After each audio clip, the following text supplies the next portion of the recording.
নিরামিষ সয়াবিনের কোপ্তা কারির রেসিপি নিয়ে চলে এলাম বাঙালিয়ানা জবার রান্নাঘরে। গ্যাস ধরিয়ে গ্যাসে কড়াই বসিয়ে 250 মতো মুগ ডাল আমি সুন্দর লাল লাল করে ভেজে নেব। খুব সুন্দর করে ভেজে নিয়েছি, এটাকে আমি একটু নামিয়ে ঠান্ডা করে নেব। এদিকে সেদ্ধ করা আলু নিয়ে নিয়েছি, আলুটাকে ভালো করে ম্যাশ করে নিয়েছি। আর সেদ্ধ করা সয়াবিন নিয়ে নিয়েছি, এটাকে আমি হাত দিয়ে চটকে নেব। এবার একে একে মশলাগুলিকে দিয়ে দেব।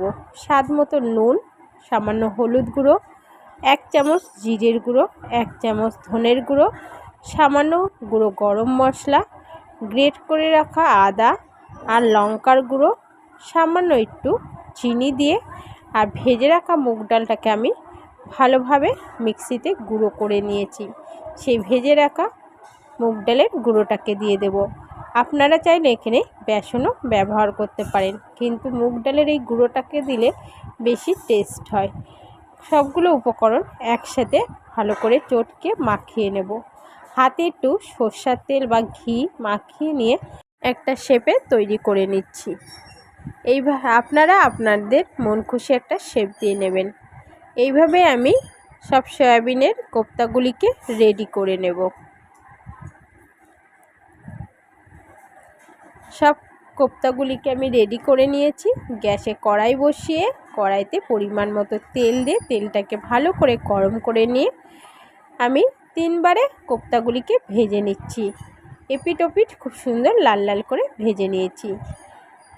ভাজার পরে যে তেলটা ছিল সেই তেলেই দারচিনি, এলাচ, শুকনো লঙ্কা, তেজপাতা ফোড়নে দিয়ে কেটে রাখা আলু দিয়ে সামান্য হলুদ গুঁড়ো দিয়ে ভালো করে লাল লাল করে ভেজে নিয়েছি। নিয়ে স্বাদ মতো নুন দিয়ে গ্রেট করে রাখা আদা, জিরের গুঁড়ো, ধনের গুঁড়ো আর সামান্য লঙ্কার গুঁড়ো একসাথে ভিজিয়ে রেখেছিলাম সেই মশলাটাকে দিয়ে সামান্য স্বাদের জন্য চিনি দিয়ে আর 4 মগজ আর তিল একসাথে বেটে নিয়েছি। সেই বাটা মশলাটা দিয়ে সামান্য গুঁড়ো গরম মশলা দিয়ে ভালো করে কষিয়ে নিয়ে তেল ছাড়লে পরিমাণ মতো জল দিয়ে সঙ্গে কাঁচা লঙ্কা দিয়ে ঢাকা দিয়ে দেব, আলুগুলি যাতে খুব সুন্দরভাবে সেদ্ধ হয়ে যায়।